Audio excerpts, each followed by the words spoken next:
प्यारे इस्लामी भाइयों, कभी किसी को गलत मशवरा नहीं देना चाहिए। सबक के तौर पर एक कहानी बताता हूँ। एक गांव में एक किसान था जिसे जानवरों की बोली समझ में आती थी। एक शाम किसान अपने जानवरों के लिए चारा डालने गया। उस वक्त किसान का बैल और घोड़ा आपस में बातें कर रहे थे।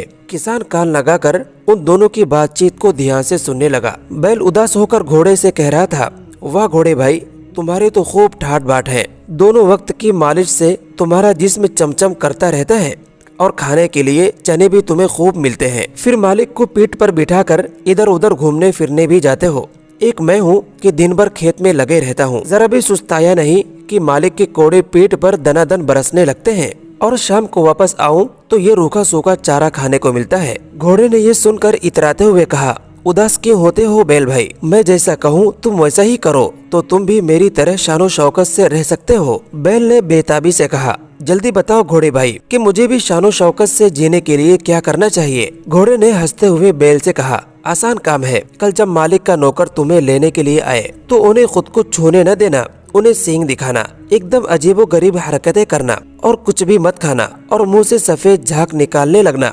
बस फिर तुम्हारा ऐश ही ऐश होगा। सीधे साधे बैल को गलत मशवरा देते हुए घोड़े को देखकर किसान ने ये ठान लिया कि वो एक न एक दिन घोड़े को जरूर सबक सिखाएगा कि वो आइंदा कभी किसी जानवर को गलत मशवरा देने की कोशिश न करे। दूसरे दिन जब किसान का नौकर बैल को लेने गया तो बैल ने घोड़े के बताए हुए गलत मशवरे पर अमल करते हुए ऐसी उधम मचाई कि नौकरों के छक्के छूट गए और वो डरकर भाग गए। किसान के पास पहुँचे और सारा माजरा कह सुनाया। किसान ने बैल की हालत जांचने का नाटक करते हुए कहा कि लगता है कि बेचारा बैल बहुत ज्यादा मेहनत व मुशक्कत करने से बीमार पड़ गया है, इसलिए आज से ये आराम करेगा और बैल की जगह आज से घोड़े को खेत में ले जाकर काम कराया जाएगा और जब तक बैल अच्छा नहीं होता खेत का सारा काम घोड़ा ही करेगा। अब तो घोड़े की शामत आ गई। दिन भर खेत में कोड़े खा खा कर घोड़े की सारी शानो शौकत निकल गई। वो मन ही मन में पछताने लगा कि उसने बैल को गलत मशवरा देकर अच्छा नहीं किया। एक हफ्ते के बाद किसान ने जानबूझकर घोड़े और बैल के लिए एक ही जगह घास डाली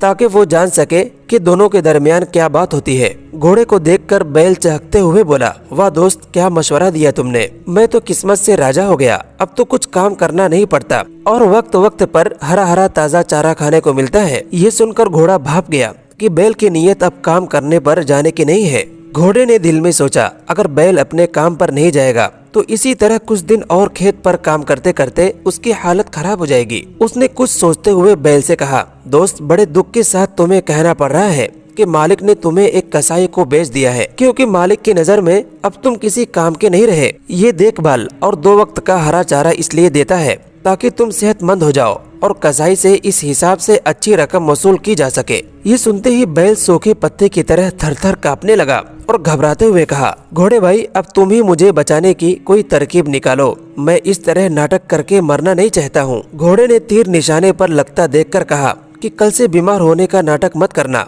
मालिक तुमको अच्छा देखकर तुम्हें नहीं बेचेगा। घोड़े की चालाकी देखकर किसान जोर से हंसने लगा। दूसरे दिन बैल को अच्छा भला देखकर किसान ने उसे फिर से खेत पर बुलवाया और घोड़े ने हमेशा के लिए कान पकड़ लिया कि अब किसी भी जानवर को गलत मशवरा नहीं देगा।